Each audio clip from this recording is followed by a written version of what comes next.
আচ্ছা, রক্তের সম্পর্ক কি সব, নাকি সেই মানুষটি আসল যে আপনাকে নর্দমা থেকে তুলে নিয়ে এসে রাজপ্রাসাদের ভালোবাসা দিয়েছে? কল্পনা করুন, এক অন্ধকার বর্ষণ মুখর রাত, শহরের এক কোণে ডাস্টবিনের ভেতরে কান্নার আওয়াজ। সমাজ যাকে ফেলে দেওয়া ময়লা ভেবেছিল, ভাগ্য তাকে আজ এক অনন্য উচ্চতায় নিয়ে দাঁড়িয়েছে। কিন্তু ২০ বছর পর যখন সেই শিশুটি আজ দেশের গর্ব, তখন হঠাৎ তার সামনে এসে যদি দাঁড়ায় সেই জন্মদাতা বাবা মা ছুঁড়ে ফেলে দিয়েছিল। আজ ইমোশনাল ভাইবে আমরা শুনব এমন এক রাজকন্যার গল্প, যার মুকুট কোনো স্বর্ণের নয়, বরং লড়াই আর ভালোবাসার রক্ত দিয়ে। আজ থেকে ২৩ বছর আগের কথা। শহর তখনও এতটা ঝকঝকে ছিল না। রাত ১২টা পার হতেই রাস্তাঘাট শুনশান হয়ে যেত। সেই কাল বৈশাখী ঝড়ের রাতে মিউনিসিপ্যালিটির বড় ডাস্টবিনটার পাশে দাঁড়িয়েছিল একটা ছায়া। পরনে দামি শাড়ি, কিন্তু চোখে অমানসিক নিষ্ঠুরতা। এক নবজাতককে কাপড়ে পেঁচিয়ে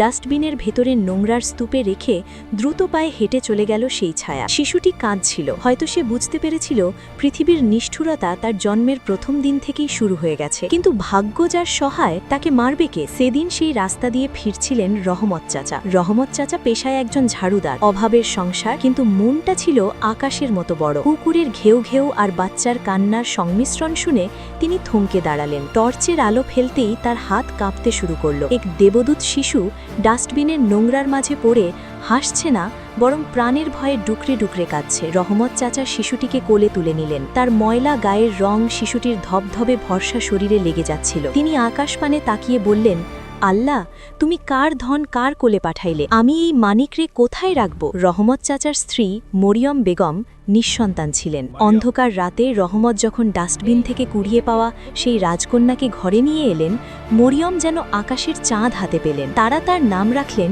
নূর, কারণ সেই বস্তির অন্ধকার ঘরে নূর আসার পর যেন চারিদিক আলোকিত হয়ে গিয়েছিল। কিন্তু বড় হওয়াটা সহজ ছিল না। নূরের গায়ের রং আর সৌন্দর্যের সাথে রহমত চাচার অভাবের ঘরের কোনো মিল ছিল না। পাড়ার লোকেরা বলাবলি করত, ঝাড়ুদারের ঘরে এমন সুন্দরী মেয়ে এলো কোত্থেকে? নূর ছোটবেলা থেকেই শুনতে পেত এসব কথা। সে মাঝে মাঝে আয়নার সামনে দাঁড়িয়ে নিজের চেহারা দেখত, আর বাবার দিকে তাকিয়ে ভাবত, কেন তাকে দেখতে তার বাবার মতো নয়। সে কেঁদে বলতো, বাবা, সবাই বলে আমি তোমার মেয়ে না, আমি নাকি ডাস্টবিনে পড়েছিলাম। রহমত চাচার বুকটা ফেটে যাচ্ছিল। তিনি নূরের মাথায় হাত রেখে বলেছিলেন, মারে, জন্ম দিলেই কি মা বাবা হওয়া যায়? তুই আমার ডাস্টবিনে পাওয়া রাজকন্যা। তোর এই বাবা মরে গেলেও তোকে রাজপথের ধুলোয় পড়তে দেবে না। রহমত চাচা অতিরিক্ত কাজ শুরু করলেন। দিনরাত এক করে নূরের পড়াশোনার খরচ জোগাতে লাগলেন। নূরও বুঝতে পেরেছিল তার লড়াইটা সহজ নয়। সে পড়াশোনাকেই তার হাতিয়ার বানালো। বস্তির ল্যাম্পপোস্টের নিচে বসে এসে রাত জেগে পড়ত। অনেক রাত এমন গেছে যে ঘরে চাল নেই,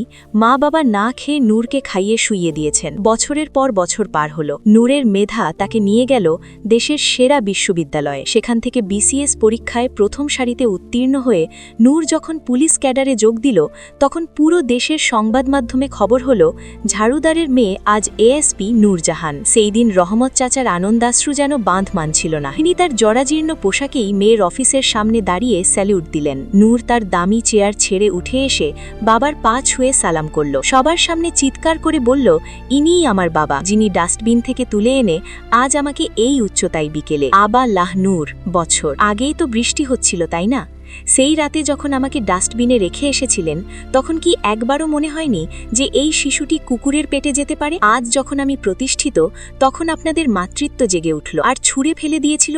আজ ইমোশনাল ভাইবে আমরা শুনব এমন এক রাজকন্যার গল্প, যার মুকুট কোনো স্বর্ণের নয়, বরং লড়াই আর ভালোবাসার রক্ত দিয়ে। দম্পতিটি অনুরোধ করতে লাগলেন, তারা প্রলোভন দেখালেন ঐশ্বর্যের, কিন্তু নূর তার ড্রয়ার থেকে একটি পুরনো জীর্ণ রুমাল বের করল। এটি সেই রুমাল যাতে রহমত চাচা তাকে প্রথম জড়িয়েছিলেন। সেই ডাস্টবিনে পড়ে থাকা শিশুটির কথা, যে সমাজের চোখে অবহেলা, কিন্তু ভাগ্যের নির্দেশে একদিন হয়ে উঠবে সমাজের গর্ব। বছরের পর বছর পার হলো। নূরের মেধা তাকে নিয়ে গেল দেশের সেরা বিশ্ববিদ্যালয়ে। সেখান থেকে বিসিএস পরীক্ষায় প্রথম সারিতে উত্তীর্ণ হয়ে নূর যখন পুলিশ ক্যাডারে যোগ দিল, তখন পুরো দেশের সংবাদ মাধ্যমে খবর হলো ঝাড়ুদারের মেয়ে আজ এএসপি নূরজাহান। সেই দিন রহমত চাচার আনন্দাশ্রু যেন বাঁধ মানছিল না। তিনি তার জরাজীর্ণ পোশাকেই মেয়ের অফিসের সামনে দাঁড়িয়ে স্যালিউট দিলেন। নূর তার দামি চেয়ার ছেড়ে উঠে এসে বাবার পা ছুঁয়ে সালাম করল। সবার সামনে চিৎকার করে বলল, ইনিই আমার বাবা, যিনি ডাস্টবিন থেকে তুলে এনে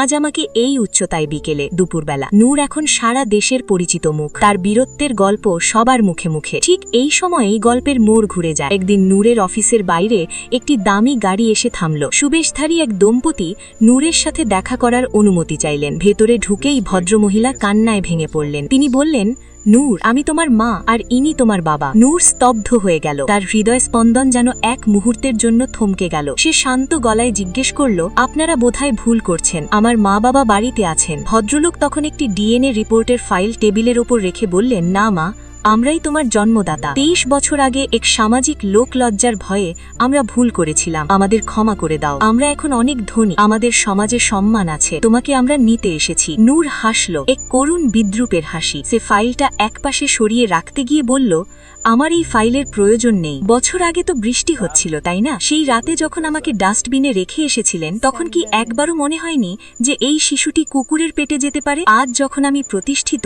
তখন আপনাদের মাতৃত্ব জেগে উঠল। আজ পরিচয় দেওয়ার জন্য এসেছেন? দম্পতিটি অনুরোধ করতে লাগলেন। তারা প্রলোভন দেখালেন ঐশ্বর্যের, কিন্তু নূর তার ড্রয়ার থেকে একটি পুরনো জীর্ণ রুমাল বের করল। এটি সেই রুমাল যাতে রহমত চাচা তাকে প্রথম জড়িয়েছিলেন। নূর বলল, আমার এই রুমালটার দাম আপনাদের কোটি টাকার চেয়েও বেশি। আমার বাবা যখন ডাস্টবিন থেকে আমাকে তুলেছিলেন, তখন তিনি জানতেন না আমি বড় হয়ে পুলিশ হব। তিনি আমাকে ভালোবেসেছিলেন কোনো স্বার্থ ছাড়া। আর আপনারা আজ আমাকে নিতে এসেছেন লোক দেখানোর জন্য, যাতে বলতে পারেন বিখ্যাত নূর আপনাদের মেয়ে। নূর উঠে দাঁড়িয়ে দরজার দিকে ইশারা করে বলল, আপনাদের জন্য আমার ঘৃণা ছাড়া আর কিচ্ছু নেই। যে হাত একদিন আমাকে ডাস্টবিনে ফেলে এসেছিল, সেই হাত বিকেলে নূর তার সরকারি গাড়িতে বস্তির সেই জীর্ণ ঘরে গেল। সেখানে রহমত চাচা আর মরিয়ম বেগম বারান্দায় বসে গল্প করছিলেন। নূর গিয়ে তাদের জড়িয়ে ধরল। বাবা আমাকে নিতে এসেছিল, কিরকম মজা লাগছে না? রহমত চাচা নূরের মাথায় হাত বুলিয়ে বললেন, তুই আমাদের মান রাখছিস মা, তুই শুধু আমাদের না,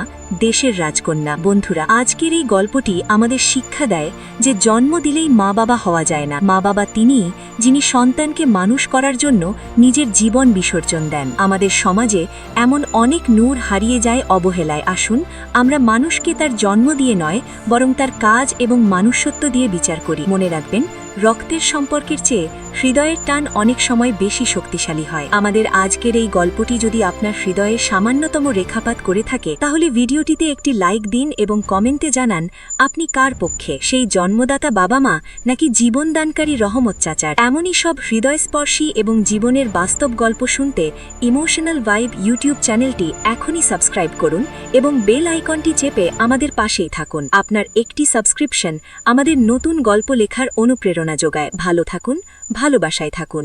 ধন্যবাদ।